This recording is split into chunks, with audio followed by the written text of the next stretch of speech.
عرب کی جہالت، نبی پاک صلی اللہ علیہ وسلم کی سیرت اور ایک جادوگرنی کا واقعہ۔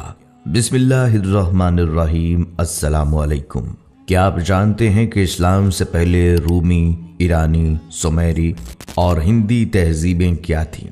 کیا آپ نبی پاک صلی اللہ علیہ وسلم اور جادوگرنی کے واقعے کے بارے میں جانتے ہیں؟ کیا آپ جانتے ہیں کہ آپ صلی اللہ علیہ وسلم کی وفات کو شہادت کیوں کہا گیا؟ یہ سب کچھ آپ کو آج کی ویڈیو میں بتایا جائے گا۔ امید ہے یہ ویڈیو آپ کو پسند آئے گی، لہٰذا آپ سے گزارش ہے اس پاک اور خوبصورت ویڈیو کو آخر تک ضرور دیکھیے گا۔ ناظرین، یہ عرب کی سرزمین کی کہانی ہے جس کی نہ کوئی تہذیب تھی نہ تمدن تھا، بلکہ یہ خطہ پوری دنیا سے الگ تھلگ ہو چکا تھا۔ دعوت الہی انبیاء علیہ السلام کا اولین فریضہ ہے اور اللہ تعالیٰ انبیاء علیہ السلام کو دنیا میں توحید خالص کے قیام کے لیے مابعوث کرتا ہے۔ دنیا میں جس قدر بھی انبیاء کرام آئے ہیں، سب نے اپنی قوم اور لوگوں کو ان کے خالق کی طرف بلایا ہے کہ تمہارا معبود حقیقی خدا تعالیٰ ہے، صرف اسی کی عبادت کرو اور اس کی تمام تر صفات کے ساتھ اس پر ایمان لاؤ۔ آپ صلی اللہ علیہ وسلم کا دنیا میں آنا اور خاص طور پر عرب کی سرزمین پر آنا جیسے روشنیوں کی نوید تھی۔ جو انقلاب عظیم آپ صلی اللہ علیہ وسلم نے دنیا میں برپا کیا، وہ اس سے قبل نہ کبھی کسی آنکھ نے دیکھا اور نہ کبھی کسی کان نے سنا۔ کہانی شروع ہوتی ہے جب سرزمین عرب میں ہر طرف ظلم و ستم، جبر و تشدد اور وحشت و بربریت نے ڈیرے ڈال رکھے تھے۔ کفر اور ظلم و جہالت کی تاریکی نے عالم انسانیت کو چاروں طرف سے گھیر رکھا تھا۔ عرب کی حالت دنیا کے دوسرے خطوں سے زیادہ دگرگوں تھی۔ جہالت اور نفس پرستی کی وجہ سے ان کی اخلاقی حالت انتہائی خراب تھی۔ شراب نوشی، عورتوں کا عریاں رقص، لڑکیوں کو زندہ دفن کر دینا، لاتعداد بیویاں رکھنا اور والد کے مرنے کے بعد دیگر چیزوں کے ساتھ ساتھ اپنی ماؤں کو بھی آپس میں بانٹ لینا اور بیویاں بنا کر رکھنا یا فروخت کر دینا عام تھا۔ بعض قبیلوں کا پیشہ ہی چوری، لوٹ مار اور قتل و غارت گردی تھا۔ جو عورت بیوہ ہو جاتی اسے 1 سال کی عدت گزارنا پڑتی اور اسے نہایت منحوس سمجھا جاتا۔ 1 سال تک اسے غسل اور منہ ہاتھ دھونے کے لیے پانی تک نہ دیا جاتا، نہ پہننے کے لیے لباس فراہم کیا جاتا۔ جیسے کہ حدیث پاک میں ہے، جب کسی عورت کا خاوند مر جاتا تو اس کو ایک کوٹھڑی میں داخل کر دیا جاتا۔ وہ خراب کپڑے پہن لیتی اور خوشبو کو ہاتھ نہ لگاتی، یہاں تک کہ 1 سال گزر جاتا۔ لوگ بچیوں کو زندہ درگور کر دیتے تھے۔ ان تمام برائیوں کے باوجود اہل عرب میں کچھ ایسی خصوصیات بھی تھیں جو آج کے مہذب اور ترقی یافتہ دور میں بھی ہمیں نظر نہیں آتی۔ مثلاً ایفائے عہد، حجاز کا عرب نہ کسی کا محکوم تھا اور نہ ہوس ملک گیری رکھتا تھا۔ شروع سے لے کر اس وقت تک کسی غیر نے ان پر حکومت نہیں کی۔ اہل عرب کی مہمان نوازی اپنے اور بیگانوں کے لیے عام تھی، لیکن ان سب خوبیوں کو ان کی بدکرداری، ظلم و عیاشی نے اپنے ناپاک دامن میں چھپا رکھا تھا، کیونکہ بے شمار برائیوں میں چند خوبیاں دب کر رہ جاتی ہیں۔ مزید یہ کہ ان کے نزدیک اچھائی اور برائی میں کوئی فرق نہ تھا، وہ ہر کام عادتاً کرتے تھے۔ یہی کیفیت ان کی مذہبی دنیا میں بھی تھی۔ مذہبی ذوق کی تسکین کے لیے انہوں نے بت تراش رکھے تھے، مگر پرستش کے باوجود وہ اپنے معبودوں کے تابع نہیں تھے۔ جو من میں آتا کر ڈالتے۔ نسلی تفاخر اپنی آخری حدوں کو چھو رہا تھا۔ وہ ہر غیر عرب کو گونگا کہا کرتے تھے۔ الغرض انسانیت، آمریت اور شہنشاہیت کے ظلم کا شکار تھی۔ شرف انسانی کی ہر قدر پامال ہو چکی تھی۔ عرب ہی نہیں، پوری دنیا ظلم و جبر کا منظر پیش کر رہی تھی۔ انسانی حقوق کا ہر تصور حکمرانوں کی انا کی گرد میں گم ہو چکا تھا۔ قبل از بعثت محمدی صلی اللہ علیہ وسلم، روم اور ایران اپنے وقت کی عالمی طاقت کی حیثیت رکھتے تھے۔ اپنے وقت کی یہ سپر پاورز تہذیب نسل انسانی کے ارتقاء کی بجائے چھوٹے اور کمزور ممالک پر غلامی کی سیاہ رات مسلط کر کے ایک غیر فطری احساس برتری کے لا علاج مرض میں مبتلا تھیں۔ طبقاتی کشمکش تمام قباحتوں کے ساتھ ابن آدم کا مقدر بنی ہوئی تھی۔